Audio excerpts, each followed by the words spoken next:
Bismillahirrahmanirrahim. Assalamualaikum warahmatullahi wabarakatuh. Perkenalkan saya Dr. Raffi dengan Bapak Ainur Rafiq ya. Usianya 30 tahun.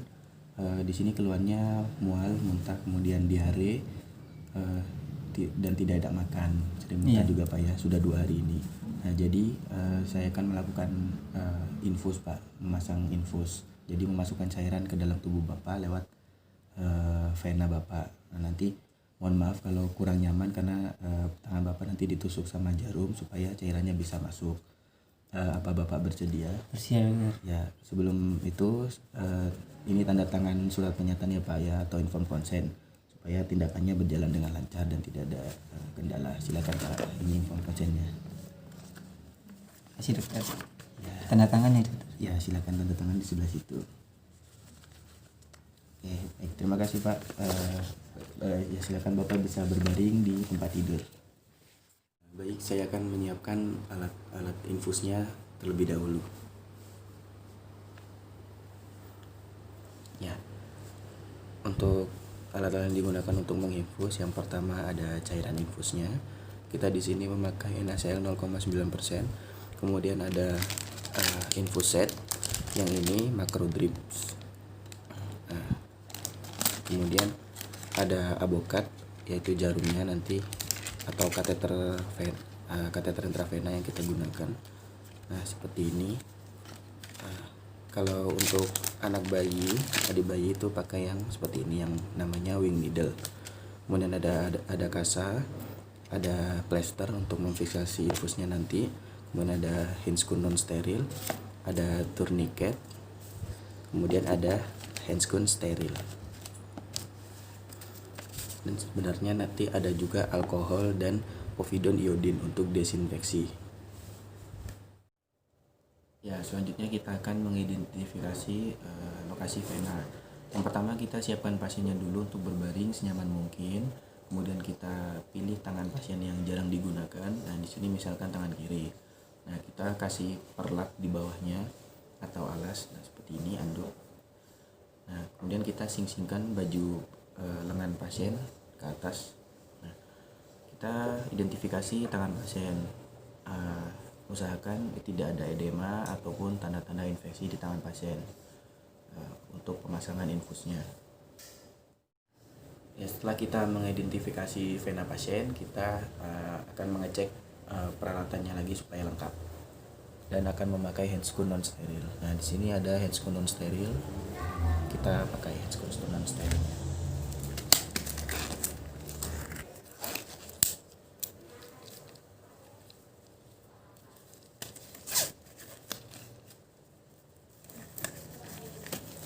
Baik, handscoon non sterilnya sudah terpasang.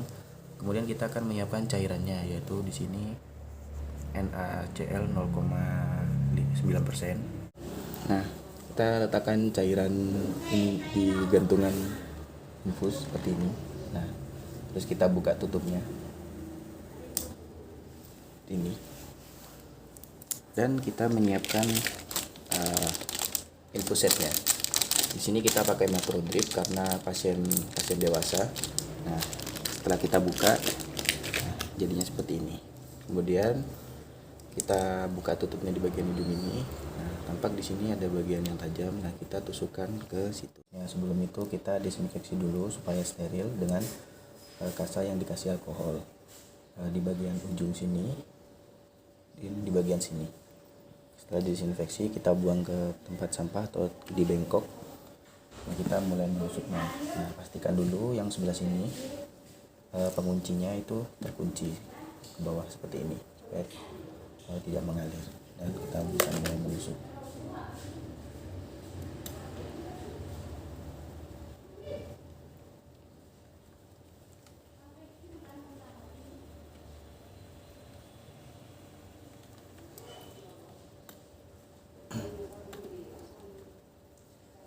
Baik, sudah masuk ya.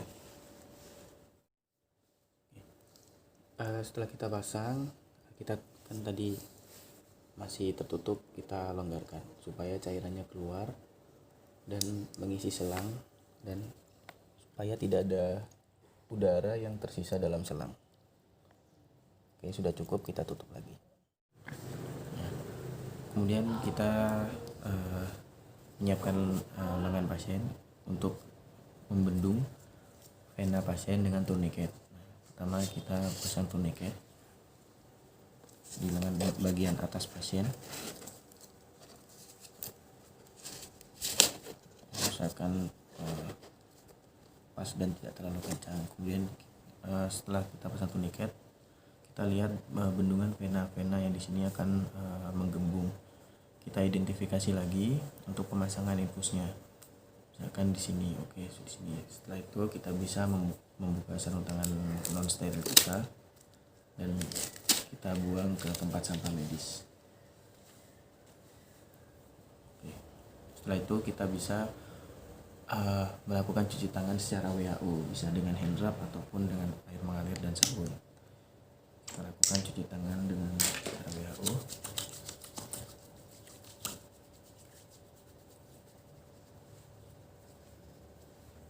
Oke, sudah selesai. Ya, kita akan memasang handscoon steril. Kita buka handscoon sterilnya. Oke. Pasang handscoon steril dengan metode skin to skin dan glove to glove. Pertama, kita bisa tangan kiri dulu atau tangan kanan dulu.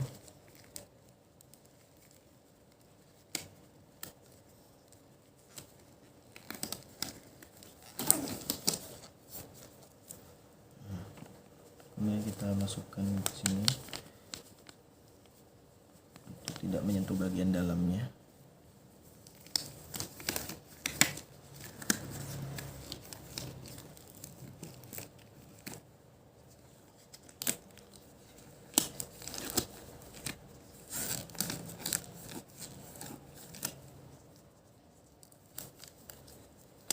Baik, pemasangan handscoon steril sudah selesai. Baik, kita akan mulai memasukkan jarumnya. Setelah kita memasang handscoon steril, nah kita melakukan desinfeksi terlebih dahulu di bagian tangan pasien. Itu yang pertama kita menggunakan povidone iodine. Kita lakukan secara sirkuler. Nah, setelah itu kita buang kapasnya, kita ganti yang baru. Kemudian kita menggunakan alkohol untuk desinfeksi kedua. Lakukan secara sirkuler juga.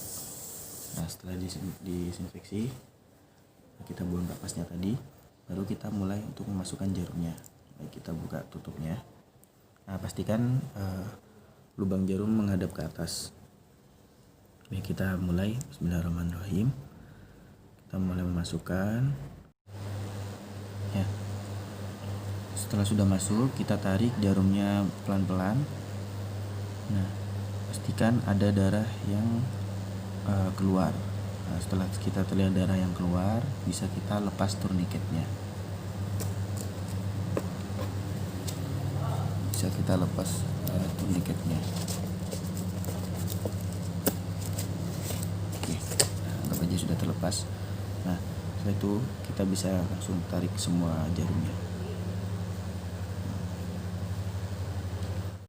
Ya, setelah kita memasang infusnya dan jarum sudah tercabut, bisa kita sambungkan ke selang infusnya. Nah, seperti ini. Oke.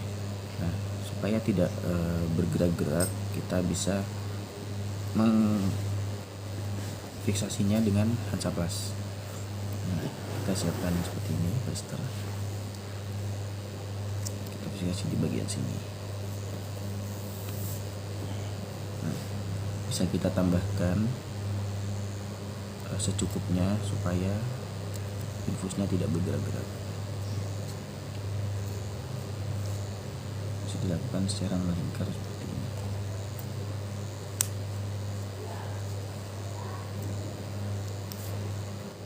Baik, nah, dan seterusnya kita bisa tambahkan di bagian sini supaya lebih kuat. Yang terakhir kita mengatur tetesan sesuai kebutuhan pasien.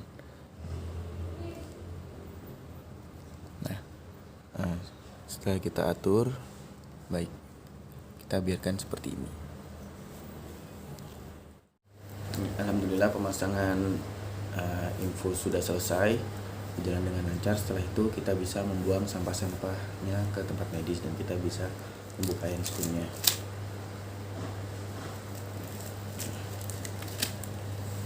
Kita buang semuanya ke tempat sampah medis, kita rapikan lagi alatnya. Alhamdulillah pemasangan itu sudah selesai. Wassalamualaikum warahmatullahi wabarakatuh.